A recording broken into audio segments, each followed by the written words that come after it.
श्री राधा रमण लाल की, श्री राधा वल्लभ लाल की, श्रीमद्भागवत महापुराण की, श्री सुखदेव जी महाराज की, श्री परीक्षित जी महाराज की, 84 कोस ब्रजमंडल धाम की, गिरिराज धरण की, श्याम सुंदर श्री यमुने महारानी की, श्री वल्लभाधीश की, गुसाई जी परम दयाल की, श्रीनाथ प्यारे की, लाडले लाल श्री नवनीत प्रियालाल की, एकलिंग जी महाराज की, सब संतन की, सब भक्तन की, सब विप्रन की, जय जय श्री राम।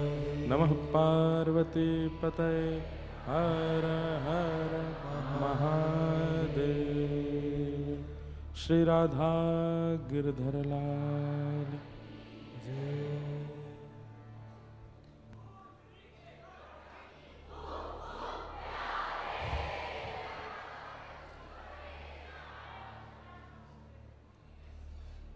परम मंगल में प्रातप्रखलेश्वर अकारण करुणा वरुणाले भक्तवांछा कल्पतरु तडिद्वत विरंदित पीतांबरधारी श्री बालकृष्ण लाल की वांगमयी शब्दमयी वाणीमयी प्रतिमूर्ति हम आप सबके मध्य में विराजमान श्रीमद् भागवत महापुराण को बारंबार प्रणाम। मंच पर विराजमान समस्त विप्रवृंद, समस्त गंधर्वजन, कथा के निमित्त मनोरथी परिवार, नाथद्वारा उदयपुर से पधारे समस्त वैष्णवजन एवं भगवत हरिपरायण आप सभी हरिप्रिय श्रोता भाई बंधु मातृशक्ति बालक मित्र सखा सबको जय श्री कृष्ण, जय सियाराम, जय श्रीमन्नारायण, जय जय श्री राधे। ठाकुर जी की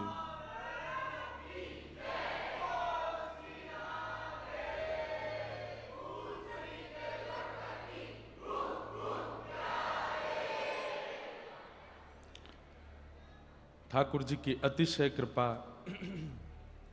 पुरुषोत्तम मास के पावन अवसर पर हम आप सब लोग श्रीधाम वृंदावन में ठाकुर जी के उत्सव मनोरथों के मध्य में भागवत की मंगलमयी कथा का रसस्वादन पान कर रहे हैं।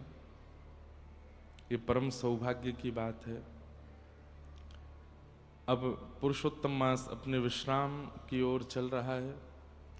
आगामी 2 दिन बाद मास का विश्राम और फिर 3 वर्ष की प्रतीक्षा। पुरुषोत्तम मास में और कुछ नियम नहीं है, केवल ठाकुर जी का भजन, कथा और उत्सव, यही करने की आज्ञा है। परिक्रमा करो वृंदावन की, गिरिराज जी की, बरसाना की, गहवर वन की परिक्रमा, मतलब किसी भी एन केन प्रकारेण केवल ठाकुर जी के भजन में रहो। ना कोई नए कार्य प्रारंभ करने हैं, ना शादी विवाह के कोई क्रम होने हैं, ना बालकों के नामकरण संस्कार, मुंडन संस्कार, कोई भी गतिविधि नहीं। ना गृह प्रवेश, ना नई गाड़ी, ना नया कोई प्रकल्प, केवल भक्ति भजन। एक एक मिनट ठाकुर जी की सेवा में लगे रहें। एक प्रकार से कह दें तो पुरुषोत्तम मास को ठाकुर जी ने लॉटरी के रूप में हमको दिया है कि आप साल भर 3-3 साल तक कुछ भी करो, लेकिन इस 1 महीना कुछ मत करो, केवल मेरा स्मरण करो, मेरा भजन करो।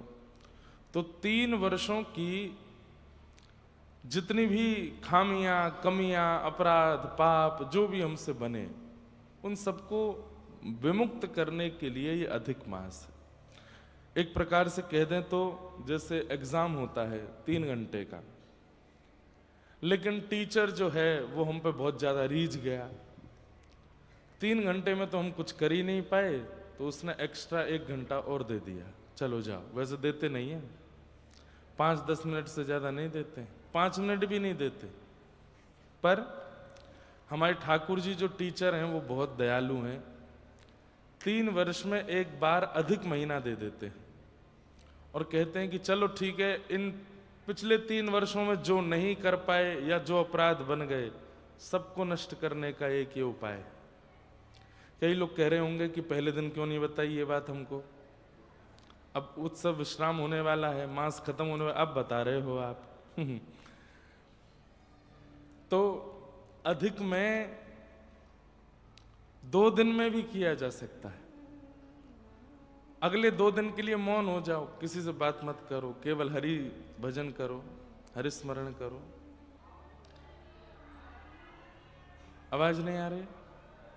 क्या करूं मैं बताओ? कल से धनुष बाण लेके आऊंगा, कल तो कथा ही नहीं है। और उसमें बोल के ऐसे छोड़ा करूंगा पीछे।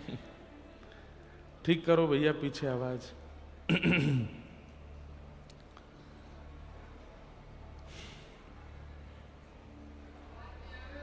बोल ही नहीं रहा मैं।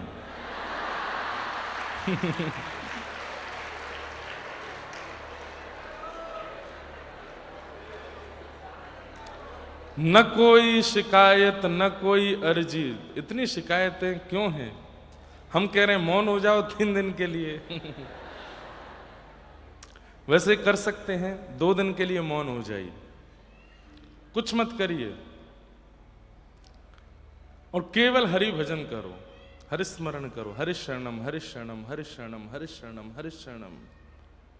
ये तो एक बहुत सुंदर नाम है, खूब गाओ हरि शरणम।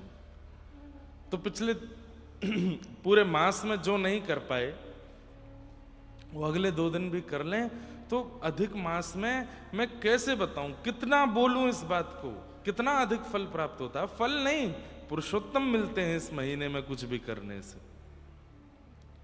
बस करो, खूब भजन करो, हरि शरणम जपो, श्री राधा जपो, गुरु मंत्र करो, मूल मंत्र करो।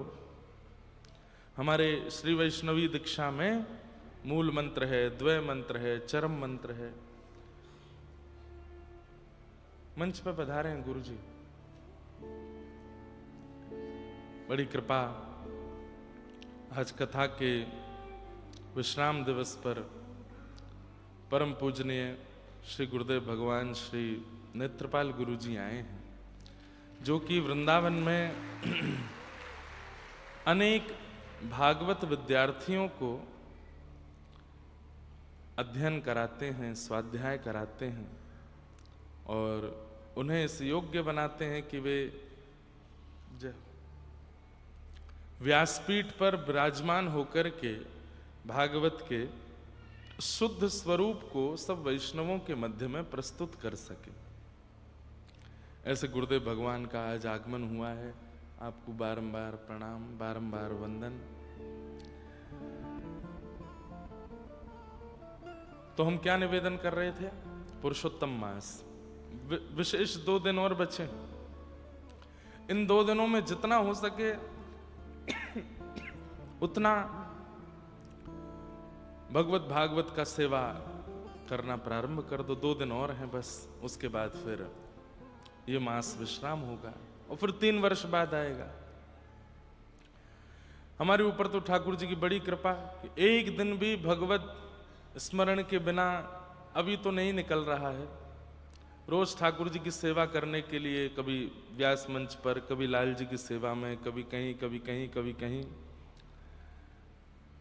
और ऐसी स्थिति में कि जहां रोकने वाले बहुत हैं, मानसिक तनाव देने वाले, बौद्धिक तनाव देने वाले, हर प्रकार से दुनियादारी के प्रपंचों में डाल करके अनर्गल बातें बोलकर रोकने वाले बहुत लोग हैं, निंदा करने वाले। लेकिन ऐसी परिस्थिति में भी ना तो कथा विश्राम होती है, ना ठाकुर जी के उत्सव चलते रहते। वे अपना काम कर रहे हैं, ठाकुर जी को नहीं छोड़ते तो हमको तो काय को छोड़ेंगे।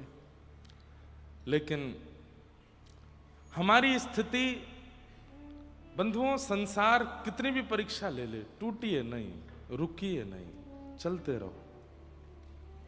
आपके ठाकुर जी को पता है आप कैसे हो, आपको पता है आप कैसे हो, और दुनिया को बताने से कोई फायदा भी नहीं।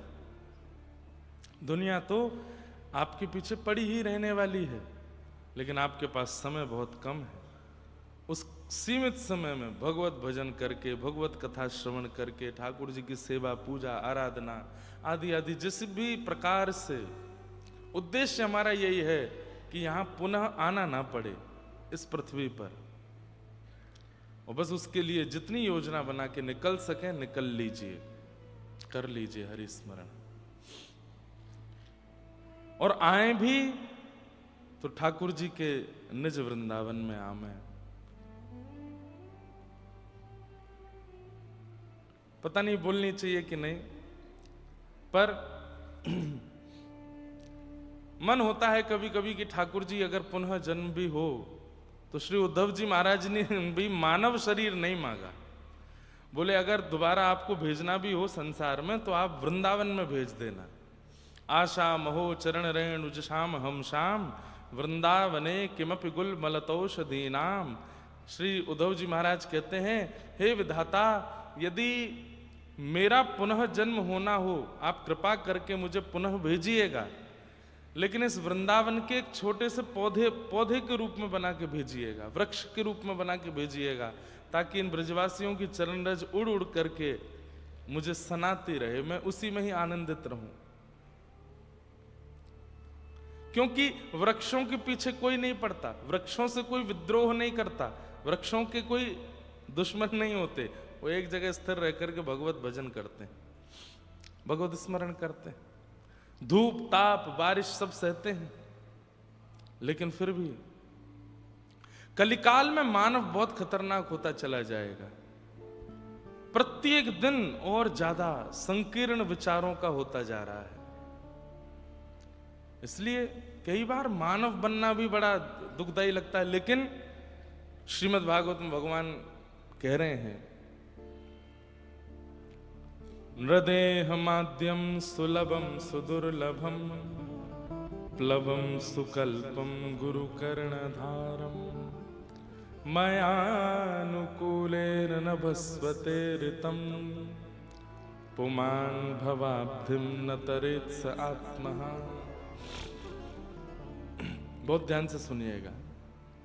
ठाकुर जी कहते हैं सबसे दुर्लभ क्या है इस पूरे संसार में, सबसे ज्यादा दुर्लभ, सबसे ज्यादा कठिन क्या है? मानव शरीर प्राप्त करना। बहुत आसानी से हमको लग रहा है कि मिल गया, नहीं, बहुत मुश्किल है। कितनी प्रार्थनाएं ठाकुर जी से करनी पड़ती हैं, कितनी योनियों में भटकना पड़ता है, कभी ब्रह्मा जी से, कभी ठाकुर जी से, हर मृत्यु के बाद प्रार्थना यमराज जी से, एक बार मानव तो बनाइए मुझे, नहीं बनाते। कितने लाख वर्षों से हम आप सब भागते हुए आ रहे हैं, और तब जाकर के हरि कृपा होती है तो मानव देह प्राप्त होता है। और जैसे ही मानव देह प्राप्त होता है, ठाकुर जी कहते हैं कितनी दुर्गमता से मिला है, बहुत मुश्किल से मिला है। नृदेह माध्यम सुलभम सुदुर्लभम, ये जो हमको सुलभ हो गया है मानव देह, ये बहुत दुर्लभ है। लेकिन इस मानव देह से अपना उद्धार नहीं किया तो मानव देह प्राप्त करके भी आपने अनहित ही किया अपना। तो वो कैसे होगा? बोले प्लवम सुकल्पम गुरु कर्णधारम। मानव देह मिल जाने के बाद में एक सद्मार्ग दिखाने वाले गुरुदेव आपके जीवन में आने चाहिए, एक सदगुरु आपके जीवन में आने चाहिए, एक आचार्य आपके जीवन में आने चाहिए। सूरदास जी कहते हैं, सूर कहां कहे दुविध आंधरो, बिना मोल को चेरो, भरोसो दृढ़ इन चरणन केरो। श्री वल्लभ नख चंद्र छटा बिन, सब जग माही अंधेरो। भरोसो दृढ़ इन चरणन केरो। सूरदास जी कह रहे हैं मैं तो देख ही नहीं सकता था, मैं तो निहार ही नहीं सकता, लेकिन आज जिस लीला का अनुभव मुझे हो जाता है, जैसी जैसी भावनाओं का अनुभव मुझे हो जाता है, ये सब मेरे गुरुदेव की कृपा है, श्रीमद् वल्लभाचार्य जी की कृपा है। उन्होंने कृपा करके ऐसी दृष्टि प्रदान की कि उस दृष्टि से मुझे सब दिखने लगा है। तो ठाकुर जी कहते हैं सबसे दुर्लभ मानव देह, लेकिन अगर उस मानव देह को सद्गुरु प्राप्त नहीं हुए तो वो मानव देह प्राप्त करके भी आपने उसका कोई साफल्य नहीं किया। तो एक सद्गुरु मिले। नदेह माध्यम सुलभम सुदुर्लभम प्लवम सुकल्पम गुरुकर्ण धारम मयानुकूलेन नभस्वते रतम। मैं फिर अनुकूलताएं प्रकट कर देता हूं। जैसे मानव देह मिल गया, गुरु मिल गए, अब अनुकूलता क्या है? वृंदावन जाने का मन है, पत्नी जाने नहीं देती, बच्चे नहीं जाने दे रहे, पति नहीं जाने दे रहे, माता पिता नहीं जाने दे रहे, या सब राजी भी हैं तो साधन नहीं बन पा रहा, फ्लाइट की टिकट नहीं हो रही, ट्रेन की व्यवस्था नहीं हो रही, गाड़ी नहीं हो रही, या फिर वृंदावन में जगह ही नहीं है, इतना सब ओवरलोडेड हो गया है, पहुंच के भी कोई फायदा नहीं। मतलब आपकी योजनाएं तो बन रही हैं पर वो योजना सफल नहीं हो रही है। तो इसका मतलब क्या है? ठाकुर जी कह रहे मानव देह तो मिल गया, गुरु तो मिल गए, पर मैं अनुकूलताएं प्रकट नहीं कर रहा। लेकिन सदगुरु मिल गए, मानव देह मिल गया, उसके बाद अनुकूलताएं, ठाकुर जी की सेवा भी बन जाती है, ठाकुर जी का नाम भी हो जाता है, धाम निवास भी हो जाता है, कथा श्रवण भी हो जाती है। और एक और बात, मयानुकूलेन नभस्वते ऋतम का एक भाव और है कि मानव देह तो मिला, गुरु तो मिले, गुरु आज्ञा सुनते तो हैं लेकिन उसका पालन नहीं करते हैं। तो इसमें भी ये मानना चाहिए कि ठाकुर जी अनुकूलता प्रकट कर नहीं रहे। गुरु की आज्ञा पर भी निस्संदेह विचार करके उसका पालन करना, यह भी भगवत अनुकूलता से ही होता है।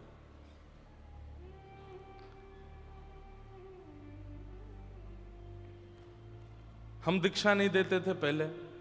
गत वर्ष इतने सारे बालक और कुछ गुरुदेव भगवान की आज्ञा हुई 2। हमने कहा पिताजी हम शिक्षा ही दे दें, यही बहुत है। नहीं देनी तो पड़ेगी। दीक्षा देने के बाद थोड़ा सामिप्य हुआ ना, तो पास में बैठ करके, पास में विराज करके जब वार्ता हुई तो बहुत बच्चों की बहुत बातें पता चली। हमारे सामने बहुत दीन बने रहते हैं पर पीछे बहुत उपद्रवी। तो फिर मन में आता है कि भाई जैसे हो ये पूतना क्यों बन जाते हो, बार बार रूप क्यों बदल लेते हो? एक बालक आया, दीक्षा ली, पंच संस्कार जैसे पूर्ण हुए तुरंत बोला महाराज जी हो गई दीक्षा। मैंने कहा अब मैं भी दीक्षा दे सकता हूं ना। मैंने कहा इसलिए आए थे तुम?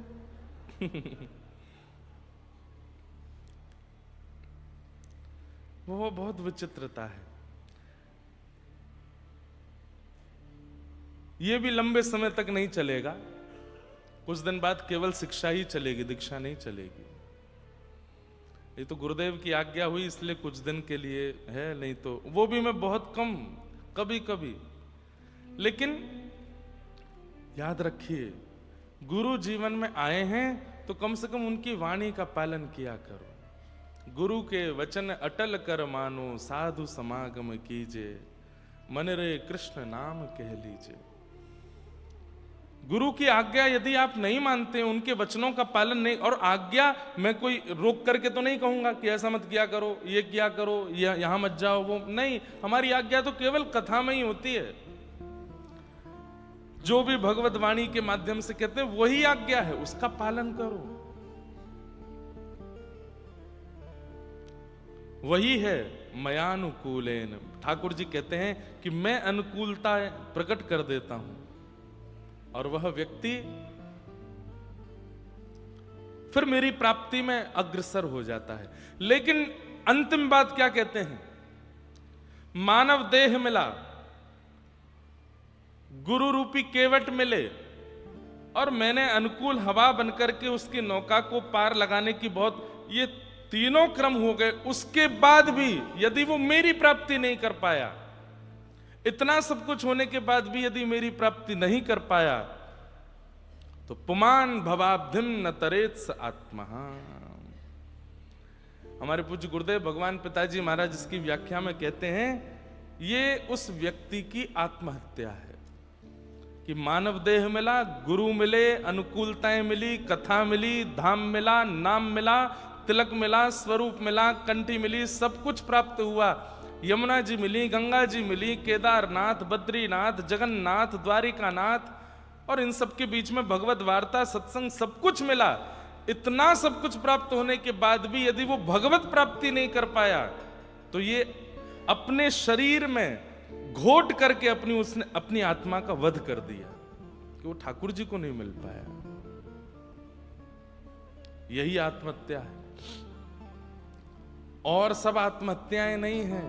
यही आत्महत्या है कि इस आत्मा को परमात्मा से नहीं मिला पाए, इसका हम उद्धार नहीं कर पाए। इसलिए रोज चिंतन किया कीजिए,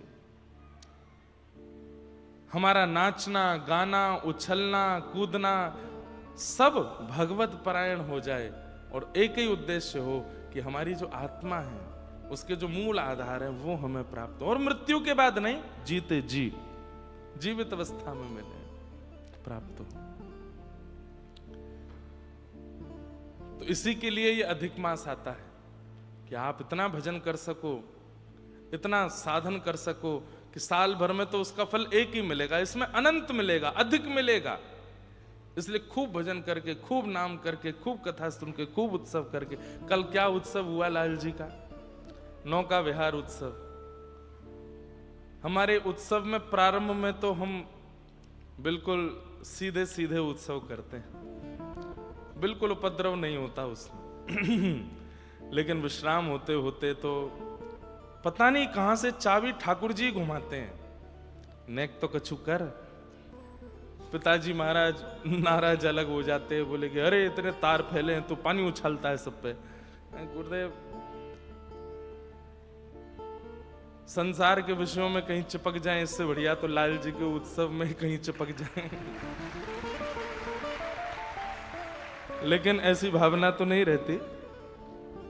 कल खूब बढ़िया उत्सव हुआ, लाल जी जैसे। अच्छा, ये हमारे सब मनोरथ हम देखते हैं, क्योंकि लाला है ना, श्री जी बाबा ही हैं सेवा में। तो जैसे नाथद्वारा में उत्सव होते हैं, मनोरथ होते हैं, वैसे ही मनोरथ करते हैं ठाकुर जी के। मनोरथ हमारे वृंदावन में श्री राधा वल्लभ जी का नौका विहार होता है, श्री बिहारी जी के नौका विहार होते हैं, राधा रमण जी के नौका विहार, सबके नौका विहार, सबके जल विहार, सबकी जल क्रीड़ा, सब जगह अलग अलग भाव से होते। पर उत्सवों की प्रारंभ स्थिति तो पुष्टि मार्ग से ही है, वहीं से ही उत्सव प्रकट हुए। ऐसे उत्सव करने हैं, ऐसा भाव रखना है।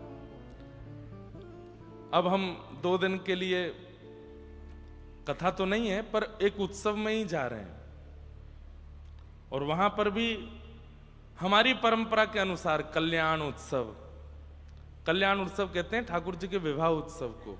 तो कल्याण उत्सव होगा, एक यज्ञ है, उस यज्ञ में रहेंगे। फिर उसके बाद वृंदावन में 2 दिन का मतलब उत्सव तो है 10 दिन का, पर 2 दिन एक प्रेम उत्सव है श्री राधारमण लाल जी में। हमारी सबसे बड़ी जो बहन जी हैं वो राधारमण गोस्वामियों में हैं, तो उनकी सेवा है ठाकुर जी की। तो 2 दिन राधारमण जी में रहेंगे, 16 और 17। फिर 18 तारीख को एक दिन के लिए इंदौर प्रवास पर जा रहे हैं। एक दिन का वहां पर एक क्रम है, संध्या में 5-6 बजे से 2 घंटे का एक क्रम है, संपूर्ण माहेश्वरी समाज के द्वारा। 19 तारीख को निकल जाएंगे कटक उड़ीसा जगन्नाथ भगवान की सेवा में। 20 तारीख से कटक में कथा करेंगे 26 तक। 27, 28, 29, 30 4 दिन जगन्नाथ रसामृत कथा श्री स्नान पूर्णिमा के उपलक्ष्य में श्री जगन्नाथपुरी धाम में होगी। वहां पर जगन्नाथ जी का स्नान, जगन्नाथ जी का जन्मोत्सव है स्नान पूर्णिमा। तो लाल जी और कई सारे वैष्णव भी वहां पहुंच रहे हैं। 4 दिन 26 तक कटक में कथा करके 27, 28, 29, 30 जगन्नाथपुरी में श्री जगन्नाथ रस कथा और स्कंद पुराण युक्त पुरुषोत्तम महात्मा पर चर्चा करेंगे, कथा होगी। और 4 दिन खूब आनंद करेंगे। सुबह तो कथा करेंगे, पूरे दिन फिर कभी महोदधि स्नान, कभी जगन्नाथ जी का दर्शन, टोटा गोपीनाथ, साक्षी गोपाल भगवान, श्री लिंगराज भगवान, भुवनेश्वर आदि आदि सब आसपास के क्षेत्रों के दर्शन करेंगे, आनंद उत्सव किया करेंगे। रात्रि में समुद्र तट पर बैठ के कीर्तन करेंगे। ऐसा कुछ 4 दिन का विधान है। फिर 4 जुलाई से ऑस्ट्रेलिया में भक्ति पथ ऑस्ट्रेलिया के द्वारा, पिछले वर्ष भी कथाएं हुई, इस वर्ष भी अलग अलग शहरों में, कहीं 2 दिन कहीं 3 दिन ऐसा क्रम। और 20 या 21 जुलाई से गुरु पूर्णिमा उत्सव इसी प्रांगण में, गुरु पूर्णिमा की कथा है। और यहां जितने भी रामानुजदास रामानुजदासी बैठे हैं सबको आना है। पूज्य गुरुदेव भगवान कथा करेंगे सुबह के सत्र में या दोपहर, जब भी गुरुदेव को अनुकूल होगा। कथा उन्हीं की होगी। सुबह के सत्र में दीक्षाक्रम आदि सब चलेंगे और संध्या में कथा होगी। संध्या में रात्रि में फिर 1-1.5 घंटे का कुछ सत्संग, आलविंदार स्तोत्र के ऊपर इस बार कुछ चर्चा होगी। हमारे स्तोत्र रत्न, हमारे संप्रदाय में आलविंदार स्तोत्र, उस पर 2-3 दिन 4 दिन जितना आचार्यों की आज्ञा से कुछ चर्चा करेंगे।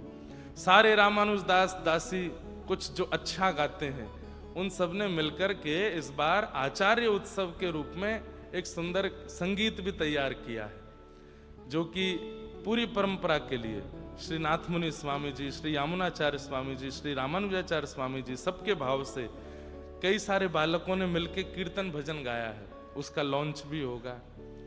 भक्ति पथ एप्लीकेशन का भी लॉन्चिंग होगी गुरु पूर्णिमा पर। ऐसा सब क्रम रहेगा, खूब आनंद रहेगा।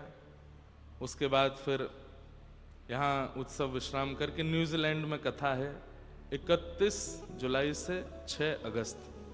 अब 7 अगस्त को 2 शब्द गुरुदेव कुछ कहेंगे, फिर आप निकल जाएंगे। कहाँ? 2 शब्द आप कह दो, सबको आशीष दे दो। अभी कथा प्रारंभ भई नहीं, अभी तो भूमिका ही चला। आज विश्राम दिवस है ना, आपका आगमन हुआ, आप आचार्य हैं, आप बोल के जाएंगे तो सबको थोड़ा आशीष प्राप्त होगा। 2 मिनट गुरुदेव का कुछ उद्बोधन आप लोग श्रवण करें।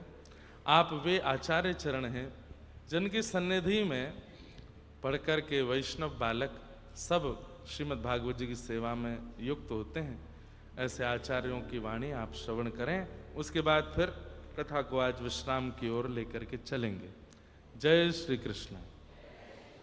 लक्ष्मीनाथ समारंभां नाथयामुनमध्यमाम् अस्मदाचार्यपर्यन्तां वन्दे गुरुपरम्पराम्। सदा देवं विप्रार्चन सुखदकर्म प्रतरणिं श्रुतीनां सारंगं निखिलजनभद्रं विमृशकं परे शब्दे दक्षं शुभचरितशीलं गुरुवरं नमाम्याचार्य श्री शिवकरण पाण्डेय परमम्।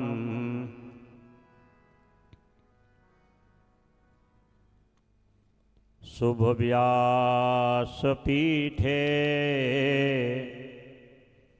विद्वद्वरेण्यः विप्रावतंसः गुरुवे प्रसेवी रामानुजाचार्य मतावलंबी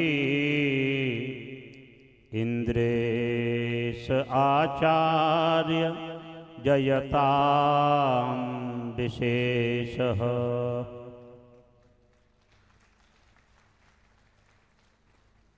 परमाभिवंद्य श्रीमद् वृंदावन धाम में पुरुषोत्तम मास में सभी वैष्णव पुरुषोत्तम भगवान की उपासना करें,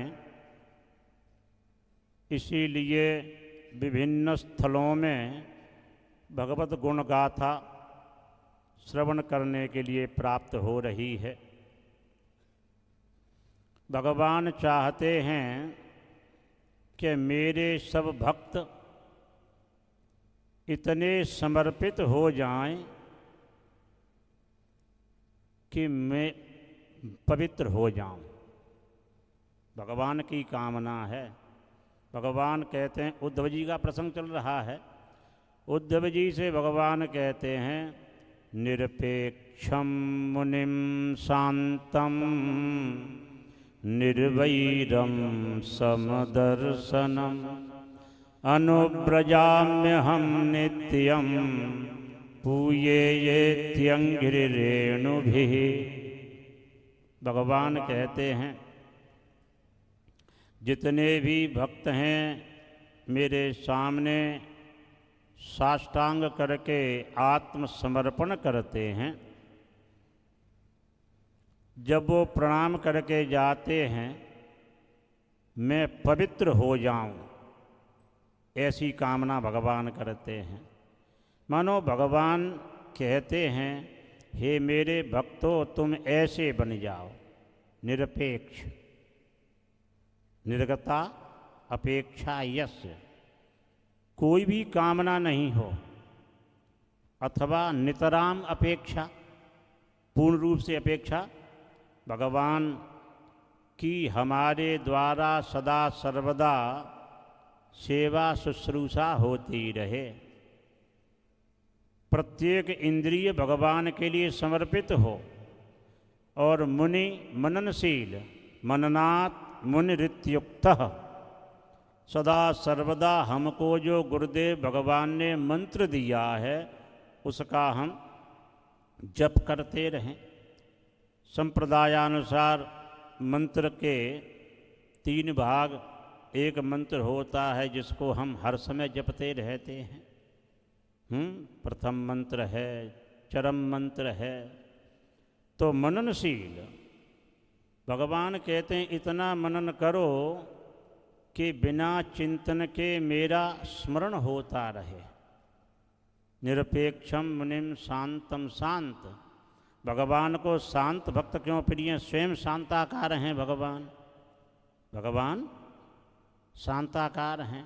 तो भगवान सोचते हैं कि प्रशांतात्मा जितेंद्रिय श्री सुदामा जी महाराज, भगवान है शांत और सुदामा जी हैं प्रशांत। तो निरपेक्ष मुनि शांत निर्वैर, बैर का सर्वथा त्याग। हम बैर का त्याग कब करेंगे? जब हमको सब में अपने आराध्य का दर्शन होगा। कलयुग में प्रकट हुई राजस्थान की भूमि को अलंकृत करने वाली भक्तिमती मीरा जी, उनको विषय में क्या दिखाई दिया? नीलांबुज श्यामल कोमलांगम राधा समारोपित वाम भागम पाणौ कनक कंकण चारु वेणुम नमामि कृष्णम यदुवंशनाथम। उनको विषय में जो श्याम वर्ण का विष था, उनको तो साक्षात ठाकुर जी दिखाई दे रहे, निर्वैर। श्री प्रहलाद जी महाराज के सामने सर्प उपस्थित किए श्री हिरण्यकशिपु जी ने। भाई भक्त के पिताजी हैं तो जी तो लगाना होगा ना, भक्त के पिताजी को क्या कहा जाएगा? जी से तो पुकारना होगा। तो हिरण्यकशिपु जी पूर्व में जय नाम के पार्षद हैं, ये तो लीला के लिए अंतर्भक्ता बहिर्वैरा हिरण्याद्या हरे मता। हिरण्यकशिप हिरण्याक्ष भीतर से तो भगवान के प्रकृष्ट भक्त हैं और ऊपर से बैर का अभिनय करते हैं। तो प्रहलाद जी महाराज के सामने जहाँ सर्प उपस्थित हुए तो चिंतन करते हैं, आहा इन्हीं सर्पों के कोई वंशज होंगे जिनके ऊपर हमारे नारायण शयन करते हैं। हे सर्प, आप लोग यदि मुझको डसने से अपनी क्षुण्ण वृत्ति मानते हो तो मेरा शरीर वैष्णव सेवा में समर्पित हो जाएगा। क्योंकि भगवान शेष के ऊपर नारायण विराजमान रहते हैं। उन सर्पों ने विचार किया, उसमें नरसिंह पुराण वर्णन आता है, वो सर्प जो हैं अपने फण पटकते हैं धरती से। इस वैष्णव को हम कैसे डसें, क्या सेवा की जाए, उनके गले में लिपट जाते हैं। ऐसा निर्वैर समदर्शनम समेषु जीवेषु भगवतो दर्शनम यस्य, सब में भगवान का दर्शन हो। ऐसे भक्त के पीछे भगवान कहते हैं अहम अनुव्रजामि, अनु निरंतर, निरंतर चलता हूँ। भगवान ने देखा मनुष्य कम मिले, लेकिन भगवान को मिली इन गुणों से संपन्न गैया मैया। गाय के भीतर ये सब गुण मिले, इसलिए भगवान आगे गाय पाछे गाय, इत गाय उत गाय, गैयन के बीच में ही गोपालकों सुहावे। तो भगवान ने ये विचार किया कि गौ, इसलिए गोपी गीत में तृणचरानुगम, भगवान का नाम तृणान चरंत, माने शाकाहारी, जो शाकाहारी हैं उनके अनुगमन करते हैं भगवान। तो इस प्रकार से हमारे आचार्य प्रवर श्री इंद्रेश उपाध्याय जी महाराज के द्वारा वैष्णव जगत का बहुत ही उपकार हो रहा है। और प्रसन्नता हमको होती है कि हमारे श्री वैष्णव संप्रदाय का जो प्रचार प्रसार हो रहा है, ये श्री भास्कर स्वामी जी की सेवा है। क्योंकि भगवान का आदेश है, दीक्षेद वही मेदिनीम सर्वाम किम पुनश्चोपसर्पिताम, पूरी पृथ्वी को जाकर के नाम से दीक्षित करना चाहिए। यदि समीप में आकर के शरणागति स्वीकार करते हैं, फिर तो जो दीक्षा लेते हैं उनका अनुग्रह होता है कि वो मंत्र जपेंगे, और शिष्य जी तो जो मंत्र जपते हैं उसका षष्ठांश गुरुदेव को प्राप्त होता है। तो गुरुदेव की नाम संपत्ति कब बढ़ती है, जितने शिष्य ज़्यादा होते हैं। तो इसी प्रकार से उत्तरोत्तर यह आध्यात्मिक संपत्ति हमारे आचार्य इंद्रेश जी की संवर्धित होती रहे। ऐसे में श्री नारायण भगवान के पावन पादार बिंद में अपने इस भावांजलि को समर्पित करते हुए वाणी को विराम देता हूँ। और हमारे श्रीमद् भागवत के अंतर्राष्ट्रीय ख्याति प्राप्त पाराशर श्री चतुर्नारायण शास्त्री जी महाराज आए हुए हैं। श्री वृंदावन बिहारी लाल की।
वृंदावन बिहारी लाल की। गुरुदेव भगवान का आशीष प्राप्त हुआ। अभी अभी हमारे वृंदावन के सुमधुर श्रीमद् भागवत के रस प्रवक्ता एवं हम पर खूब स्नेह जिनका रहता है, ऐसे श्री चतुर नारायण शास्त्री जी महाराज हमारे मध्य में पधारे हैं। उन्हें बारंबार प्रणाम, बारंबार वंदन। उनके सुपुत्र भी आए हैं, बहुत अच्छी कथा कहना प्रारंभ किए हैं इसी वर्ष, और नैमिषारण्य से कथा का प्रारंभ किए हैं। ये भी हमसे खूब मित्रवत भाव रखते हैं। आपका आगमन हुआ, आपको बारंबार प्रणाम करते हैं, वंदन करते हैं। आज कथा वैसे भी विलंब से प्रारंभ हुई, और विलंब से प्रारंभ होने का कारण ये था कि कल ठाकुर जी के नौका विहार के बाद हम मछली बन गए थे, और कल इतना स्नान किए हैं उस जल में कि रात्रि में हम थे तो अपने कक्ष में, लेकिन लग रहा था कि यमुना जी में ही हैं, और उसके कारण खूब जुखाम, खांसी, बुखार, जाने क्या क्या रात्रि में सब प्रसाद ठाकुर जी के प्राप्त भये। तो उपद्रव करते हैं तो ठाकुर जी उसका फिर थोड़ा छेड़ते भी हैं, तो सब आनंद रहा। विश्राम भी है कथा का। आप सबको भी आगे प्रस्थान करना है। आज ही निकल रहे हैं सब लोग? नाथद्वारा उदयपुर वाले आज ही जा रहे हैं? अच्छा, हमको भी आज ही निकलना है आगे। कल सुबह से एक यज्ञ में विराजना है, तो कथा को अब विश्राम की ओर ले चलते हैं। कल रुक्मणी विवाह का क्रम तो नहीं कर पाए थे, क्योंकि वेणु गीत कल इतने देर तक इतने आनंद से चलता रहा, और उसके बाद फिर ठाकुर जी के रास का प्रसंग। वेणु गीत में भी हमने केवल 3 ही श्लोक कहे। उन 3 श्लोकों में इतना सुख था, इतना आनंद था। तो कभी अवसर मिलेगा संपूर्ण वेणु गीत सुनाएंगे, फिर उसके लिए 2-4 दिन की कथा कहीं करेंगे। अद्भुत है। एक बार हमारा मन है, बहुत दिन से कहा है कि श्रीमद् वल्लभाचार्य जी द्वारा कृत मधुराष्टकम पर भी कथा करनी, जहां पर ठाकुर जी की संपूर्ण अंग की मधुरता का वर्णन है। अधरम मधुरम, वदनम मधुरम, हसितम मधुरम, चलितम मधुरम, मधुराधिपते अखिलम मधुरम। तो ठाकुर जी की मधुरता कैसी है? जैसे नेत्र हैं, तो नेत्रों का वर्णन कैसा किया गया है शास्त्रों ने। संभवतः मधुराष्टकम का जब हम आस्वादन करेंगे तो उसके भाव से ठाकुर जी की अप्रत्यक्ष दर्शन में तो जाने कितने समय है, पर मधुराष्टकम के भाव से कभी ठाकुर जी के नेत्र कैसे हैं। अभी तो हमने केवल चित्र देखे, चित्र देख करके उनका स्वरूप बनाया है, परंतु मधुराष्टकम के भाव से सुन करके, नेत्र बंद करके अपने चित्र हृदय पटल पर झांकी बनाएंगे। ऐसे नेत्र हैं, ऐसे नासिका है, ऐसे मुख हैं, ऐसे गाल हैं। और उस कथा में केवल वही आमे जिनको वास्तव में भगवत दर्शन की अभिलाषा है। सब प्रकार के श्रोता, ज्ञान मार्गी, वैराग्य मार्गी और आदि आदि भावों के, वे सब भी उसमें पधारें तो खूब आनंद रहेगा। तो करेंगे कभी योजना बना करके। तो भगवान ने रास विहार किया। रस और रास 2 शब्द हैं। रस का स्वरूप है कि हम ठाकुर जी के सन्मुख जामें, वो रस है। आप वृंदावन आए, मैं नाथद्वारा आऊं, ये सब रस है। लेकिन हम पर कृपा करके ठाकुर जी हमारे पास आ जाएं, वही रास है। जैसे हमारे गिरधर लाल जी, इनको हम नहीं लेके आए, ये स्वयं पधारे, ये रास है। आप विराज रहे हैं और अचानक कोई कृपा करके आपको कुछ प्रदान कर जाए, भगवत संबंधी भाव, तो यही रास है। आप बैठे हैं, अब लगभग कथा में एक काम होता है क्या, 7 दिन के अंदर जगन्नाथपुरी से भी प्रसाद आता है। हर कथा में कोई ना कोई वैष्णव लेके आता है। जगन्नाथपुरी का प्रसाद आता है, द्वारिका का प्रसाद आता है, नाथ द्वारा का सागर आ जाता है, वृंदावन के बिहारी जी की माला आ जाती है। कोई इतने सारे वैष्णव आते हैं, कोई कहीं ना कहीं से तो आता है। कहीं ना कहीं कहीं ऐसा नहीं होता, विदेशों को छोड़ के भारत में लगभग कथाओं में सब जगह का प्रसाद आ जाता है अपने आप। कोई वैष्णव कहीं का लिया है, कोई कहीं का लिया है। ये रास है कि आप पहुंच नहीं पा रहे, आप उपस्थित नहीं हो पा रहे, आप उनके समीप नहीं जा पा रहे, लेकिन ठाकुर जी अपनी कृपामयी दृष्टि से कोई ना कोई भाव आप तक पहुंचा रहे हैं। ये सूक्ष्म रास है। लेकिन महारास क्या है कि आप बैठे हैं और अचानक किसी दिन ठाकुर जी पीतांबरी पहन करके आपके सन्मुख ही आ गए। ये महारास है। ठाकुर जी आ जाए तो वही रास का प्रसंग हम लोग कल श्रवण कर रहे थे। तत्पश्चात युगल गीत सुनाया गया। वाम बाहु कृत वाम कपोलो, भगवान अपने बाम बाहु की ओर अपने बाम मुख को छुपाते हैं। बाम बाहु कृत बाम कपोलो, वल्गित भ्रूरधरार्पित वेणुम, कोमलांगीभिनाश्रित मार्गम, गोप्य ईरयति यत्र मुकुंद। कितना सुंदर है। बाम बाहु यानी कि ये, बाम कपोलो यानी कि ये, बाम बाहु कृत बाम कपोलो, वल्गित भ्रूर अधरार्पित वेणुम। ये स्वरूप है ठाकुर जी का। कोमलांगी भिराश्रित मार्गम, गोप्य ईरयति, ईरयति मतलब देख रही हैं, यत्र मुकुंद। ठाकुर जी ऐसे वेणु बजा रहे हैं, इतने डूब गए हैं। अब फिर से वेणु गीत ही शुरू हो जाएगा, लेकिन उस झांकी का दर्शन करके गोपियां अति आनंदित हो जाती हैं। कितने सुंदर लग रहे हैं श्याम सुंदर। भगवान के उस भाव का दर्शन करके, उस झांकी का दर्शन करके अपने चित्त में उस भाव को बैठा लेते हैं। इस प्रकार पूरा युगल गीत सुनाया गया। युगल गीत इसलिए कहा गया, यहां पर दो दो श्लोक युगल भाव से चलते हैं। एक श्लोक में प्रश्न है, एक में उत्तर है, एक में प्रश्न है, एक में उत्तर है, एक में प्रश्न है, एक में उत्तर है। इस प्रकार इस पर भी आज तक कभी वृहद व्याख्या एक बार की है। कोरोना काल में सप्त गीतों पर कथा की थी, एक बार मैं कर चुका हूं इस पर भी, पर इस पर भी विस्तार से कथा अभी बहुत समय से नहीं कही है। पहले वेणु गीत कहेंगे, फिर युगल गीत कहेंगे। आगे भगवान के द्वारा कंस वध का पूरा प्रसंग सुनाया गया। नारद जी महाराज ने जाकर के कंस को समझाया कि तुम धनुर्यज्ञ करो, और उस धनुर्यज्ञ में श्री कृष्ण बलराम को आमंत्रित करो। किस भाव से आमंत्रित करो? पुरस्कृत करने के भाव से आमंत्रित करो। मेले में घूमने के लिए आएंगे, तभी अपने सैनिकों को आज्ञा देकर के उनको मरवा देना। कंस ने नारद जी महाराज की इस बात को माना और श्री अक्रूर जी महाराज को वृंदावन भेजा है। अक्रूर जी महाराज से कहा जाकर के कृष्ण बलराम को लेकर के आओ। ठाकुर जी गौचारण करके लौट रहे थे।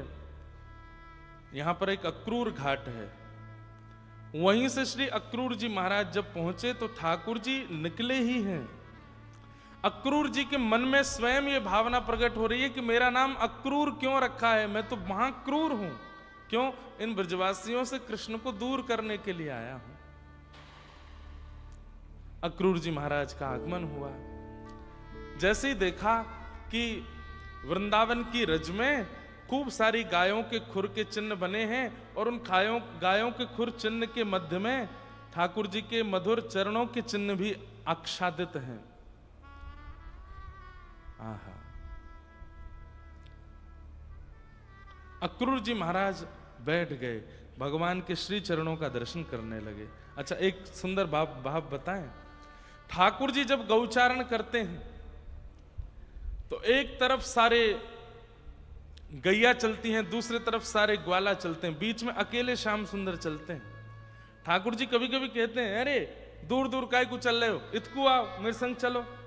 तो सब ग्वाल वाल कहे, ना लाला तू जब चले ना तो तेरे चरणन सो दिव्य दिव्य स्वरूप प्रकट हो मैं, तेरे चरणन के दिव्य दिव्य चिन्ह या व्रज की रज में आच्छादित रह जाएं। हम पास में चलेंगे तो हमारे चरण तेरे चरण चिन्ह पर पड़ जाएंगे और वासों वो चिन्ह अंतर ध्यान रह जाएंगे, तो मन में बड़ो कष्ट होएगा। तू आगे चल, गैया पल्लंगू चलेंगे, हम यहाँ को तेरे चरणन को देखते भय चलेंगे लाला।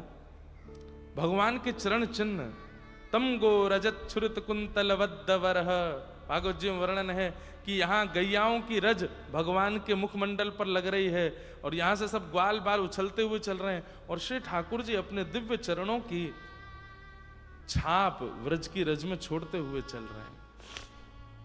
तो कोई भी ग्वाल बाल ठाकुर जी के आसपास नहीं चलते कि कहीं और आसपास चलते भी हैं तो पीछे नहीं चलते कि कहीं ठाकुर जी के चरण चिन्ह पे हमारे पैर नहीं पड़ जाए।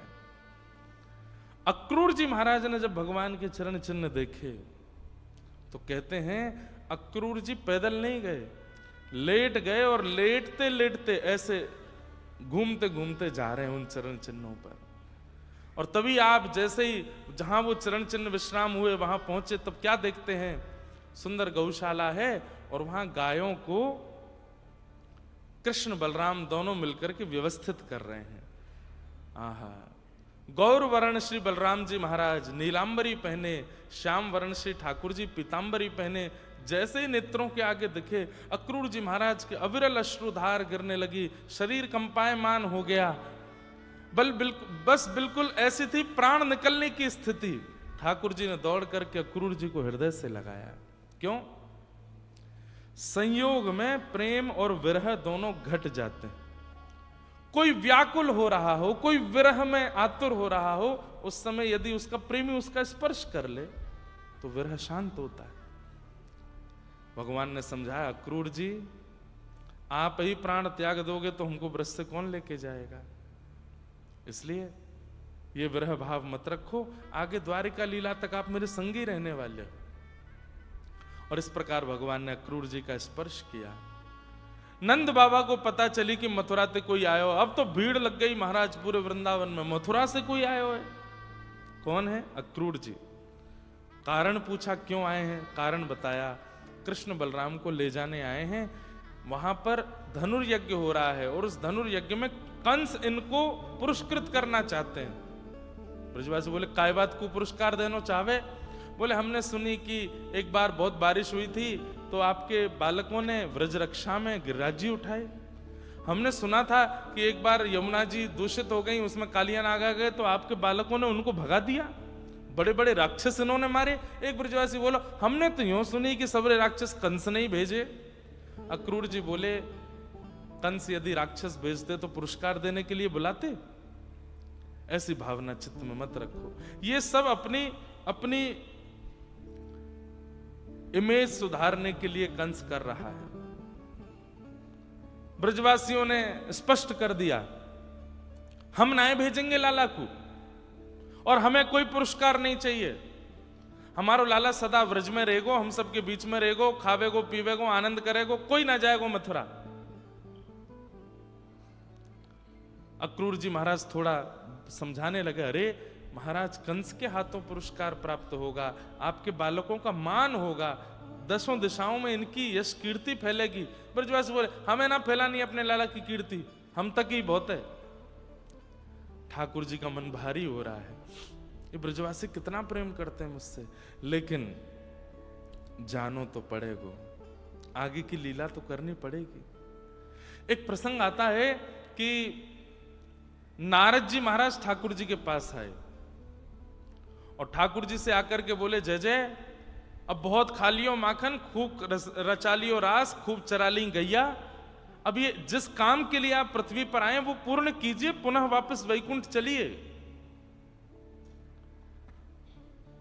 ठाकुर जी बोले कहा करना है अभी? बोले कंस को मारना है, जरासंध का उद्धार करना है, रण छोड़ करके द्वारिका की स्थापना, 16,108 विवाह, महाभारत का युद्ध, गीता का ज्ञान आदि आदि आदि सब बताए। तो कहते हैं ठाकुर जी भावुक होके नारद जी से बोले मैं तो भूल ही गयो, मैं तो इन ब्रजवासीन के प्रेम में भूल ही गयो कि मैं परमात्मा हूं, कि मुझको ये सब भी करना है। नारद एक कामना है सके? बोले कहा, तू महादेव से जाके बात कर ले कि आगे परब्रह्म की पदवी को वो संभाल लेंगे। तू ब्रह्मा से जाके बात कर ले कि परमात्मा की गद्दी को ब्रह्मा संभाल ले। मैं त्याग पत्र दे रहा हूं, मुझ को नहीं अब परमात्मा के रूप में रहना, मैं या ब्रज में ही रहूंगा, इन ब्रजवासियों के बीच में ही रहूंगा, आगे की लीला जैसे होनी है तू सब संभाल ले। नारद जी आप तो सब कर सकते हो, मुझ को या ब्रज से आगे नहीं जानो है। इन ब्रजवासियों के प्रेम से मैं इतना आनंदित है गया हूं, अब मेरे यहां से कहीं जावे को मन नहीं है। नारद जी बोले, पूरे विश्व को मोह विमुक्त करने वाला परमात्मा स्वयं मोह में आ गया। इन ब्रजवासियों का मोह आपको हो रहा है। अरे परमात्मा कोई पदवी नहीं है कि आप हटे तो कोई और बैठ गया। परमात्मा परमात्मा होता है। आपका कोई जन्म करता नहीं है, आपका कोई प्राकट्य करता नहीं है, आपसे पूरा विश्व चलता है। नाथ कैसी बात कर रहे हैं कि कोई और परमात्मा बन जाए? ठाकुर जी बोले, कैसे जाऊं? ये मधुमंगल, श्रीदामा, तन सुखा, मन सुखा, ये मुझे इंद्र आदि देवताओं से भी ज्यादा प्रिय हैं। नारद मैं कैसे जाऊं इनसे दूर?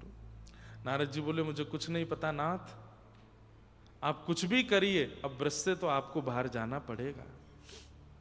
तो वही बात याद करके अब जब सब ब्रजवासी मना कर रहे हैं, हमें पुरस्कार नहीं दिलवाना, हमें अपने लाला को यश कीर्ति नहीं दिलवानी, सो ठाकुर जी हृदय पर पत्थर रख के थोड़ा बनावटी मुंह बना करके बोलते हैं, क्यों ना दिलवानो? तुम्हारे बालकन को यदि पुरस्कार मिलवे वारो होतो तो लपक के ले जाते मथुरा, लेकिन नंद जी के लाला को पुरस्कार नहीं मिलना चाहिए, नंद जी के लाला को कोई यश कीर्ति नहीं मिलनी चाहिए। अरे नंद को लाला तो सदा चोर बन के रहना चाहिए। तुम सब ब्रजवासी चाहो ही ना हो कि मुंह को यश मिले, कीर्ति मिले, सम्मान मिले। ये बात सुनकर के ब्रजवासी स्तब्ध हो गए। ना है लाला, हमारी ऐसी भावना ना है, हम वाह भाव सो नहीं कह रहे हैं। लाला तू जाने ना है कंस कितनो क्रूर है। ठाकुर जी बोले, अरे कितनो भी क्रूर हो, पुरस्कार देवे के काजे बुला रहे हो। लपक के 2 मिनट में सबन ने मनाए कर दी कि ना भेजेंगे हम अपने लाला को, हमें ना दिलवानो यश कीर्ति वैभव। क्यों? या 4 दीवारी में ही मुंह को भीतर रखोगे, यहीं बूढ़ो कर लोगे? अरे सबके बालक घूमे जामे, सबके बालक आगे जामे, हम क्यों ना जा सकें? हम भी जाएंगे। ये बात मन से नहीं बोल रहे हैं ठाकुर जी, लेकिन कुछ तो क्रिया बनेगी व्रत से निकलने की। नंद यशोदा सब ब्रजवासी चुपचाप ठाड़े ठाकुर जी को देख रहे हैं। दाऊ दादा भी लाला के स्वर में स्वर मिला रहे हैं, हाँ हमको जानो है। ऐसा ये व्रज, आज कोई भी ब्रजवासी सोए नहीं है रात्रि भर। ना है लाला, हम तो बस ऐसे ही कह रहे, अरे मैं परसों आ जाऊंगा, जान दो मोकू। सब ब्रजवासियों को लगा कि हमारा प्रेम कन्हैया को ऐसा लग रहा है कि हम चाहते नहीं है कि उसको कुछ श्रेष्ठ प्राप्त हो, इसलिए मौन रहो भैया, कुछ मत बोलो। लेकिन मौन भी नहीं रह पा रहे हैं, बार बार ठाकुर जी के सामने जा रहे हैं। बोले, लाला तू सच में मथुरा जाएगा? बोले हाँ। अरे 6 किलोमीटर दूर है मथुरा यहां से, मैं जाऊंगा, पुरस्कार लूंगा, परसों आ जाऊंगा, इतनी कहा बड़ी बात है गई? ब्रजवासी बोले, लाला बड़ी बात तेरे काजे ना है, पर हम सब तो कमल हैं और हमारे काजे तू ही सूर्य है। लाला जब तक सूर्य ना आवे कमल कैसे खिलेगो?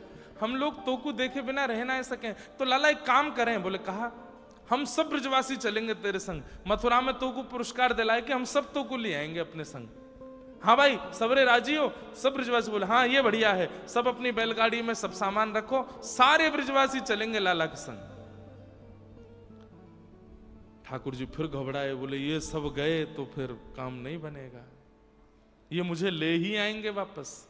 और ठाकुर जी चाहते भी हैं आना वापस। लेकिन मैं एक बात कथा में कहा करता हूं, सबकी परिस्थिति सबने सुनी है, पर कभी विचार करके देखा करो कि ठाकुर जी की परिस्थिति कैसी है। ठाकुर जी की परिस्थिति कैसी है। तुरंत ठाकुर जी खड़े हो गए, नहीं अब मैं बड़ो है गऊ, दाऊ दादा बड़े है गए, कोई नहीं जाएगो, हम अकेले जामेंगे। ब्रजवासी बोले यहां में कौन सी बड़ी बात है लाला, अरे मथुरा बड़ो शहर है, वहां सब लोग घरन में रह में, कोई गोबर वोबर के घरन में ना रहे। मतलब ऐसी बात करनी कि जिससे ब्रजवासियों को थोड़ा बुरा लगे और वो मुझे अकेला जाने दें, जानबूझ के कर रहे हैं।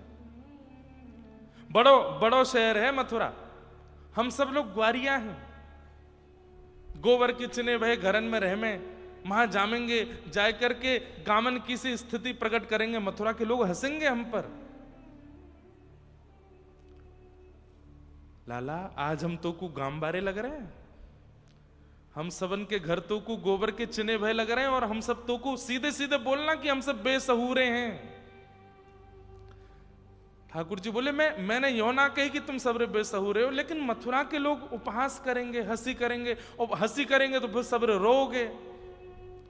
या हमारे एक बार मैं और दाऊ दादा अकेले जाएंगे, अगली बार कभी होगा तो सब संग में चलेंगे, कोई नहीं जाएगा, और यदि सब जावे की जिद करेंगे तो मैं नहीं जाऊंगा।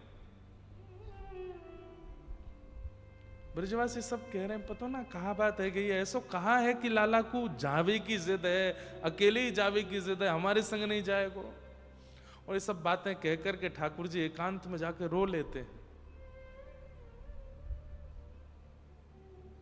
यशोदा मैया मौन हो गई। लाला के वस्त्र, लाला की पाग, लाला के आभूषण, लाला के सब सामग्री एक थैला में धर रही है, एक मटकी में सुंदर मक्खन धर रही है, और दाऊ दादा को बता रही है सुबह स्नान के बाद ये पोशाक पहनाई दियो, ऐसे सिर पे पाग धारण करा दियो, ज्यादा सुंदर मत बनाइयो, मथुरा की गोपीजन कैसे देखेंगे आपको।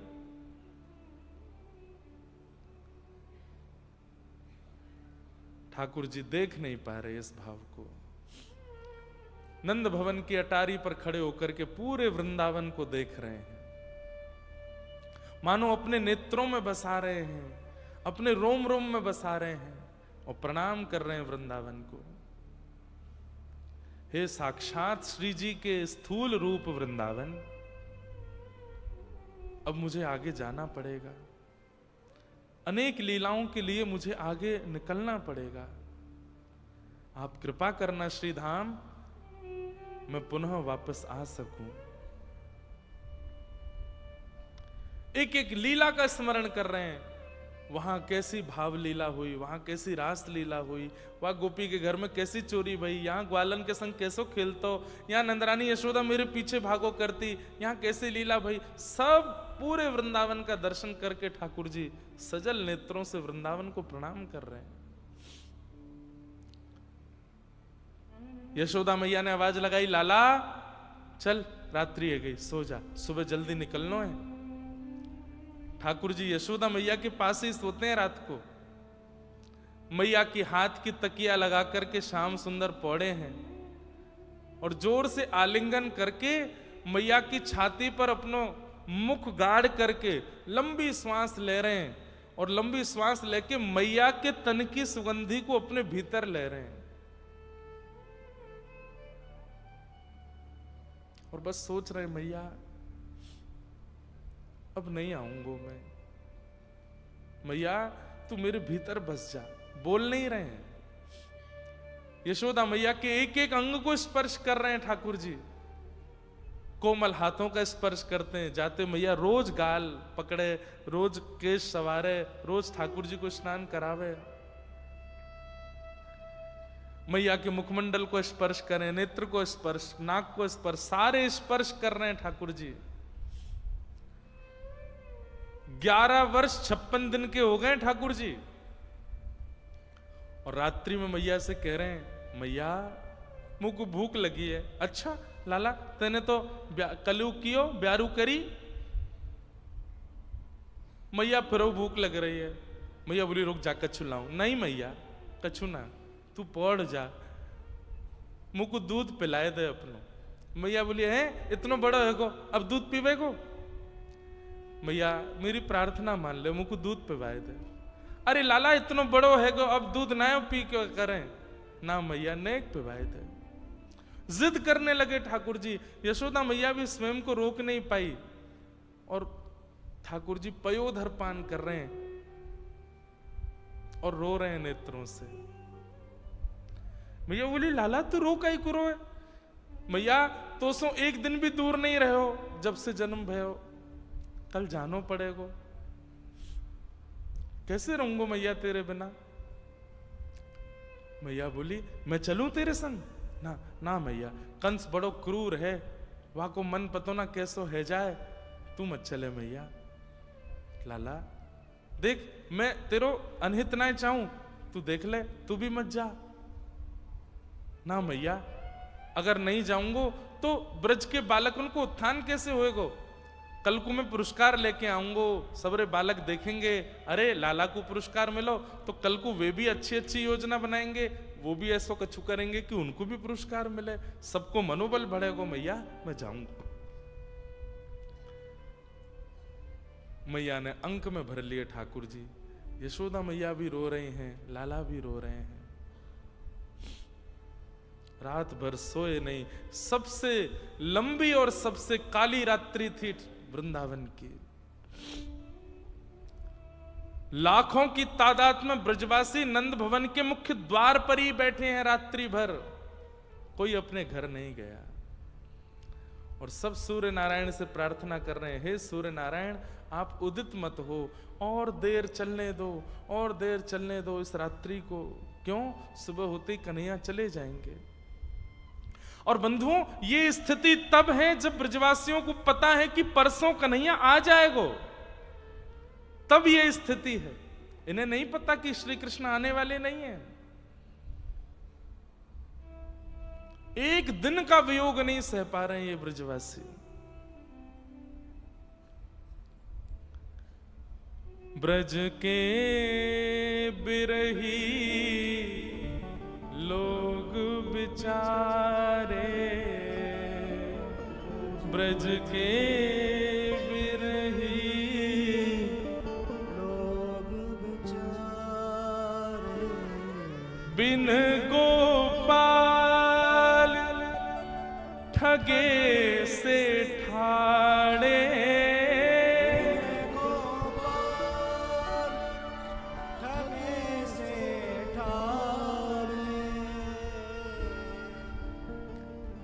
ठगे से ठाड़े। ब्रज के बिरही लोग बिचारे, ब्रज के बिरही लोग बिचारे। प्रातः काल का समय हुआ, यशोदा मैया की नींद लग गई और जब आंख खुली तो क्या देखती है? लाला अपने आप नहा लियो। लाला ने वस्त्र भी पहन लिए और ठाकुर जी अपनी पाग बांध रहे हैं अपने हाथ से पहली बार। और यशोदा मैया उठ करके, लाला तू कब उठ गयो? मैया बस अभी उठो। तू नहा लियो? तू मोए ना उठा सको? अपने आप वस्त्र पहन लिए, अपने आप पाग बांध रहे हो अपनी, मोसो ना कही एक बार। मनी मन ठाकुर जी सोच रहे हैं मैया मुझ को आज स्नान कराएगी, वस्त्र पहनाती तो मैं जा ही नहीं पाता। अब दूर जानो है तो अपने आप अभ्यास करने पड़ेंगे। मैया मुझ को लगी कि कल मथुरा में स्वयं स्नान करना पड़ेगा, तो आज से ही प्रारंभ करूं कैसे स्नान होवे, कैसे वस्त्र। ठाकुर जी को नहीं आते वस्त्र पहनने, आज तक नहीं आते। आज भी कोई भक्त पहनाए तो पहनते हैं, लेकिन उस दिन स्वयं धारण किए। माखन की लौनी और सुंदर रोटी के साथ मैया ने बाल भोग करायो है, लड्डू पवायो, दूध पिवायो, लाला को तिलक कियो है। मेरो लाला खूब प्रेम से जाइयो, विजयी है कि लौटियो, पुरस्कार लेके आइयो। दाऊ दादा और ठाकुर जी दोनों ने प्रणाम किया। आंखें लाल पड़ी हैं ठाकुर जी की, पर अश्रु को आने नहीं दे रहे हैं। बंधुओं, अश्रु आपके वश में नहीं होता। श्वास और अश्रु, ये दो गतिविधि हम लोगों की ऐसी है जिसको हम चाह करके रोक नहीं सकते। श्वास कितनी भी रोक लो, बहुत देर बाद लेनी ही पड़ेगी, उसके बिना चलेगा नहीं। ऐसे अश्रु है, अश्रु भावनात्मक प्रकट होता है, उसको आप कितना भी चाहो कि ना निकले ना निकले, मैं पी जाऊं, नहीं पी सकता कोई। लेकिन अगर कोई पी रहा है, समझो वो कितना विरह में है। ठाकुर जी अश्रु नहीं प्रकट होने दे रहे हैं, आंखें लाल पड़ी हैं, नीचे नजर करके चल रहे हैं, किसी को देख नहीं रहे, क्योंकि किसी का रूप देख लूंगा तो कहीं मैं टूट ना जाऊं। नंद भवन से बाहर निकले लाखों ब्रजवासी और बिल्कुल शांति, ऐसा लग ही नहीं रहा कि सामने कोई खड़ा है। क्यों? सब अपलक नेत्रों से कृष्ण को देख रहे हैं। और धीमे से आवाज आती है, लाला मत जाना, लाला तू मत जावे, लाला तू जैसे कहेगो हम वैसे रहेंगे, लाला तू मत जावे। अरे हम ब्रजवासी के प्रेम से बड़ो पुरस्कार है लाला। ठाकुर जी सुनते सुनते धीमे धीमे निकलते जा रहे हैं, किसी का प्रत्युत्तर नहीं दे रहे। ब्रज की इस अवस्था को देख करके, इस स्थिति को देख करके अक्रूर जी महाराज ने मन में विचार किया, ये क्या हो रहा है?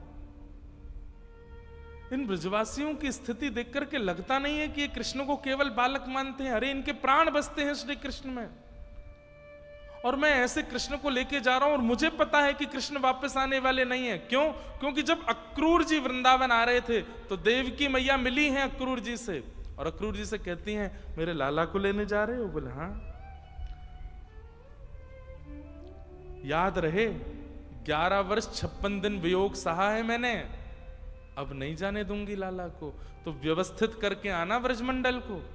और सुनो, यशोदा को बता के आना कि कृष्ण मेरा पुत्र है।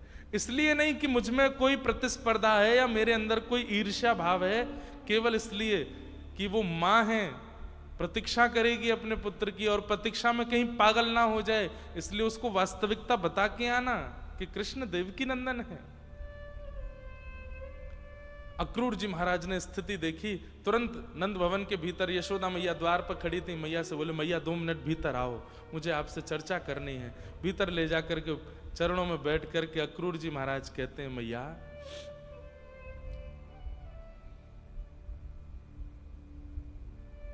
कृष्ण आपके पुत्र नहीं है, वसुदेव और देवकी के पुत्र हैं कृष्ण। 11 वर्ष 56 दिन पहले आपने खबर सुनी होगी कि कंस के कारागृह में अष्टभुजी देवी प्रकट हुई थी। वो अष्टभुजी जो लाली थी वो आपकी कन्या थी। वसुदेव जी महाराज ने लाला की रक्षा के लिए रात्रि में वहां से ला करके गोकुल में आपके बगल में पड़ा दिया और आपकी लाली को ले जाकर के कंस को दिया, जो कि अष्टभुजी देवी के रूप में प्रकट हुई थी। कृष्ण देवकी नंदन है, कृष्ण वसुदेव नंदन है। तो मां, मैं केवल इसलिए आया हूं, आप प्रतीक्षा मत करना। कृष्ण संभवतः वापस नहीं आएंगे, वो अपनी मां के पास रहेंगे। अब ये बात कोई मां सुन ले तो क्या स्थिति होगी उसकी? यशोदा मैया तो बिल्कुल जैसे मानो रक्त ठंडा पड़ गया हो। अक्रूर जी कह करके तो चले गए, यशोदा मैया को थोड़ी देर तो होश ही नहीं आया, और थोड़ी देर बाद जब होश आया तो उठ करके चल रही हैं, पैर रखती कहीं है, जाता कहीं है, लड़खड़ा रहे हैं, जैसे तैसे बाहर पहुंची। ठाकुर जी रथ में बैठे ही थे,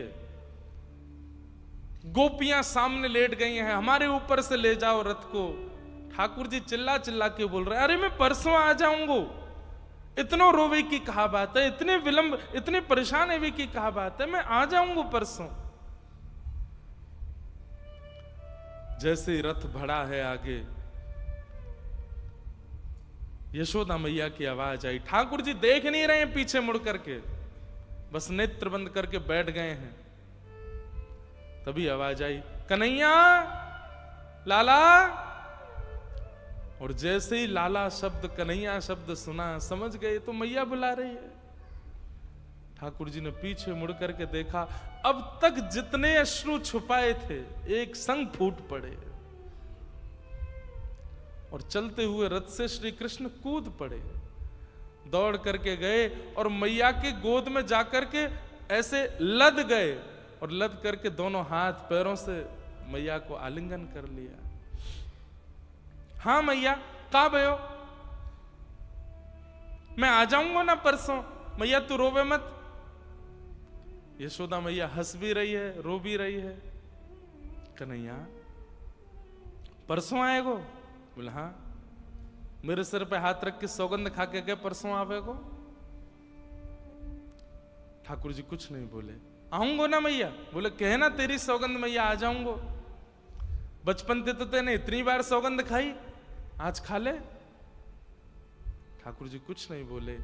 यशोदा मैया पुनः हृदय से लगाती है, बोले तो कुछ संकुचित ना करना चाहूं लाला, लेकिन आज मुझको पता चली कि तू मेरो लाला नहीं है, तू तो देवकी को लाला है।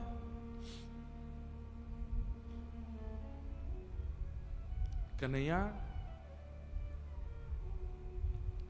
तू जा मथुरा। अरे वह मैया ने जाने तो कुछ जन्म दियो, वो तेरी प्रतीक्षा कर रही होगी। लेकिन बस मेरी एक बात मान के चलो जा, एक वचन मुंह को दे के चलो जा। ज्यादा ना खबर मिले कि यशोदा मैया मरणासन अवस्था में हैं, और मैया कहूं कि धाई मां कहूं, ठाकुर जी मां को पकड़ ले, मां ऐसे मत बोलो। बोले लाला तू मेरो पुत्र नहीं है।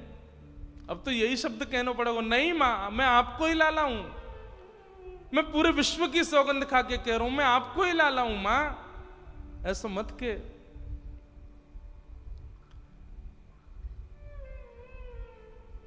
मैया कह रही है लाला चलो जा, लेकिन बस याद रखियो ज्यादा ना खबर मिले कि यशोदा मैया मरणासन अवस्था में लौट के आई जाइयो, और बस मेरे सामने आके ठाड़ो है जाइयो, तो कुछ देखते देखते प्राण त्याग दूंगी। वासों का होएगो पतो है? कहा मैया, अंते यामती सागति, अंत में जाकू देखते भय प्राण त्यागे ना, अगले जन्म में वो मिल जाए। लाला तू या जन्म में तो मेरो पुत्र नहीं बन पाए हो, तो को देखते भय प्राण त्यागूंगी तो अगले जन्म में तू फिर मेरो लाला बन के आएगो, और जितनी कमी या जन्म में रह गई वो सब पूर्ण करूंगी मैं। खूब प्रेम ते जाइयो, अपनो ध्यान रखियो, ज्यादा ऊधम मत करियो। और बस ऐसा कहते कहते यशोदा मैया मूर्छा अवस्था में पहुंच गए। ठाकुर जी मैया के चरणों में प्रणाम करते हैं, संपूर्ण व्रज को प्रणाम करते हैं, और रथ में आरूढ़ होकर के मथुरा के लिए प्रस्थान कर जाते हैं।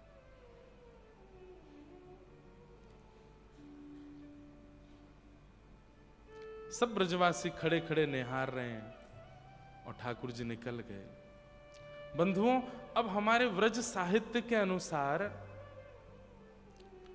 जैसे ही वृंदावन की सीमा पर पहुंचे हैं तो अक्रूर जी महाराज के मन में आया कि मैं यमुना स्नान कर लूं, और अक्रूर जी श्री यमुना स्नान करने के लिए गए हैं। तो ऐसा वर्णन करते हैं कि ठाकुर जी ने वहां 2 रूप प्रकट कर लिए, और अपने स्वभाव जन्य रूप को तो ठाकुर जी ने व्रजमंडल में बिछा दिया। मतलब कण कण में ठाकुर जी आ गए, कण कण में, वृक्षों में, वल्लरियों में, छोटे छोटे पौधे पत्ते सब के अंदर ठाकुर जी विद्यमान हो गए। ठाकुर जी का स्वभाव जन्य रूप पूरे व्रजमंडल में आच्छादित हो गया, और ठाकुर जी का प्रभाव जन्य रूप आगे की यात्रा पर गया है। और इसका प्रमाण कि जब अक्रूर जी ने स्नान किया तो यमुना जी में ठाकुर जी ने उनको चतुर्भुज रूप में दर्शन भी कराया। प्रभाव जो है ठाकुर जी का, जहां वे सुदर्शन धारण करते हैं, जहां वे हाथ में गदा धारण करते हैं, जहां वे परब्रह्म रूप में रहते हैं, वो प्रभाव अब द्वारिका और मथुरा लीला में आगे गया है। पर ठाकुर जी का जो स्वभाव है, जहां वे प्रेमी बनकर के अपने भगवत तत्व को छुपाते हैं, केवल वेणु धारण करते हैं, प्रेम में वशीभूत होकर के ग्वाल बाल गोपियों के संग आनंद करते हैं, वो रूप ठाकुर जी का वापस वृंदावन में चला गया। और प्रकट रूप में नहीं, अप्रकट रूप में वृक्ष वल्लरी रज कण यमुना जी सब में विराजमान हो गया।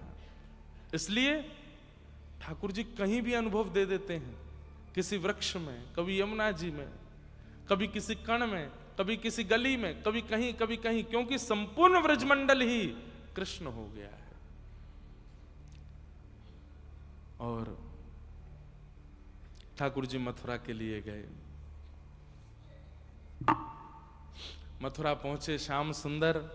मथुरा में जाकर के एक धोबी का उद्धार किया, माली का उद्धार किया, कुबल्या पीड़ हाथी का उद्धार किया, धनुष भंजन किया, बड़े बड़े मल्लों के साथ युद्ध करके भगवान ने महाराज कंस के मुकुट को उतार के उनके शीश को पकड़ करके 50 सिड्डी ऊपर से नीचे पटक दिया, वध कर दिया।